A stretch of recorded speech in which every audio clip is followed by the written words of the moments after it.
Ninja. It's not a name tag that Kawasaki throws around lightly. It's reserved only for the brand's most capable, fully fed machines. Now, we've got our hands on the latest in the lineup, and we can't wait to get started. And the model in question is this, the brand new Ninja ZX6R. Hey, this is not the 6R, this is the 650. Huh? What nonsense? Oh crap! Cut, Arjun, can we edit this out please?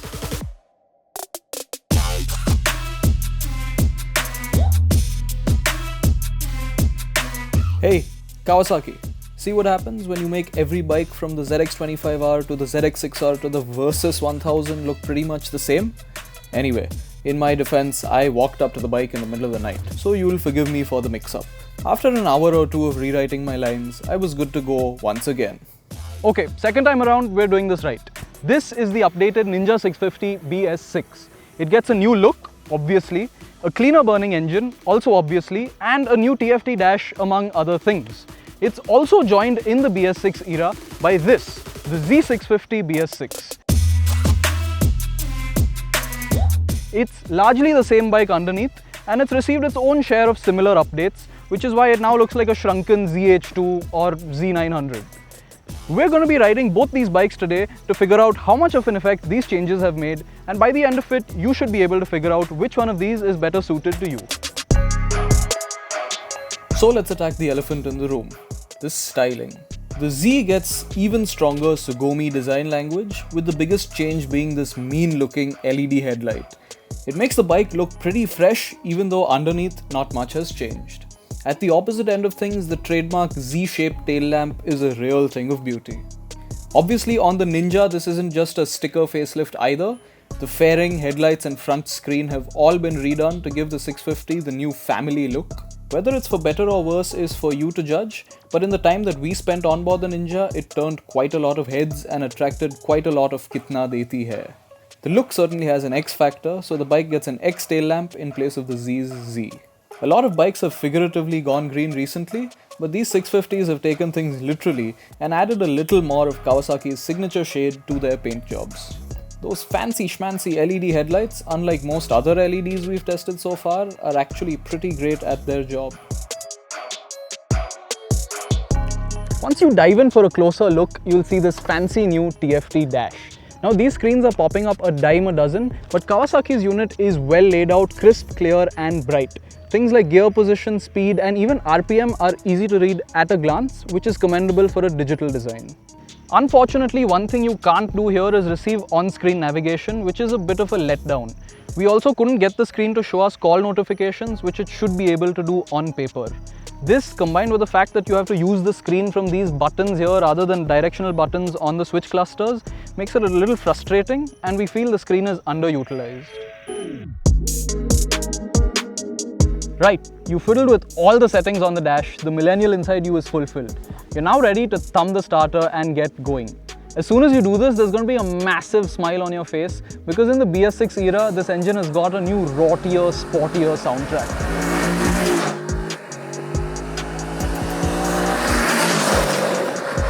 At idle, the bassiness of it makes it sound almost like a single, but once you're on the move and you have it singing, you just travel along cocooned in this bubble of great sound, and it makes you want to hold on to each gear as long as you can. Now there's no harm in doing that, because despite BS6 emission norms, this motor has managed to retain its fork. I mean, yes, the spec sheet tells you it's 1.7 Newton meters down on torque, but out here in the real world, you don't feel that at all. It's got a great spread of grunt throughout the rev range. It picks up cleanly from under 2000 RPM all the way till almost its red line. And it doesn't have the manic top ends that we sometimes associate with Kawi parallel twins, but it builds strongly throughout the rev range up until about 9000 RPM, beyond which it tapers off and hits a soft limiter at 10,000. True to form, the 649cc parallel twin is a smooth running motor with very good overall refinement levels. If we had to nitpick, there's a mild buzz at about 5000 RPM that's more pronounced on the Z than on the Ninja, but it's definitely not the sort of thing that'll have you pulling over every half an hour for relief. Not that it should matter too much to buyers in this segment, but fuel efficiency figures for the two bikes are a little bit on the lower side in the city. But on the flip side, highway mileage is up by quite a big margin compared to the BS4 Z650.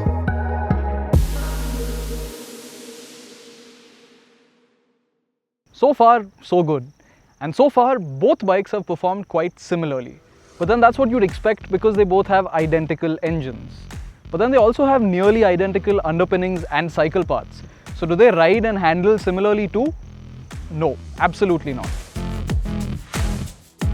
The Ninja has got a bit of a soft touch now. The suspension setup is plush and pliant and isolates you very well from road imperfections. For my lightweight frame, I found it to be quite good, but some of the heavier riders at the office did say it might be a little too soft. But that's nothing that can't be fixed by bumping up the adjustable preload on the rear shock.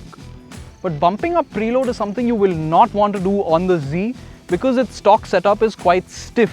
This results in a jarring ride, especially over sharp bumps at low speeds, but as you get up to higher speeds, you get a more composed ride. The two bikes do look quite different, but there isn't a whole lot of difference between seating posture on them. The Z places its handlebars a little closer to you and slightly higher up, putting you in a little more upright position. The Ninja, with its lower and more angled bars, has you lean forward just a touch, which feels sporty but not uncomfortable. It calls itself a sport tourer, and the Ninja's spacious seat is up to the job, remaining quite comfortable even after long hours on the road. The Z saddle is identical in shape and size, but it's a little softer, which works well for shorter distances but can give you a bit of a sore butt over long stretches. Once the pillion completes their long and arduous ascent to the rear seat, they're actually greeted by quite a comfortable seating position, though the seat itself is a little on the firmer side, and on the Z this issue is compounded by the stiff ride quality. Despite its slightly sportier ergos, the Ninja doesn't feel like an aggressive bike overall, and we actually found it to be the more comfortable bike of this pair, all things considered. One thing that buyers of both bikes will complain about though is the 130mm ground clearance. Speed breakers with a pillion? Prepare for heartache. So, sporty ergos but a soft suspension setup versus upright ergos but a stiff suspension setup. What comes out on top when things get twisted? The Z's wider bars do give you more leverage in the twisties, and this combined with a stiffer setup results in a more direct and easy steering motorcycle. But it's when you're on the Ninja in that sporty stance tucked in behind the fairing that you have more fun on a winding road. That soft suspension setup hasn't compromised handling fun, and if you want to go for a blast up a mountain, the Ninja is still the bike to be on. But there are a couple of things that play spoil sport. Now on paper, these new Road Sport 2 Dunlops are a step up over the previous D214s, but we were a little unimpressed. On smooth dry tarmac, grip is decent, but as soon as you have water, mud or any kind of road hazard, things get very loose, especially at the rear. Another area with loads of room for improvement is braking, specifically ABS.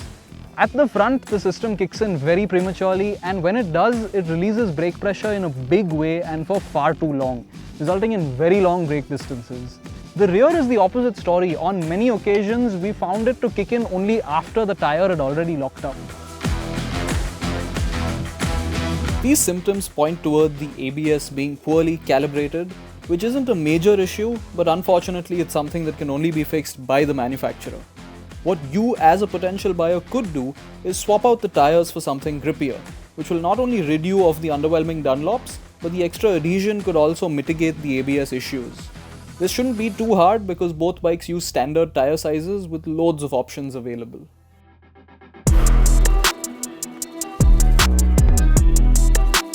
So, coming to the first question.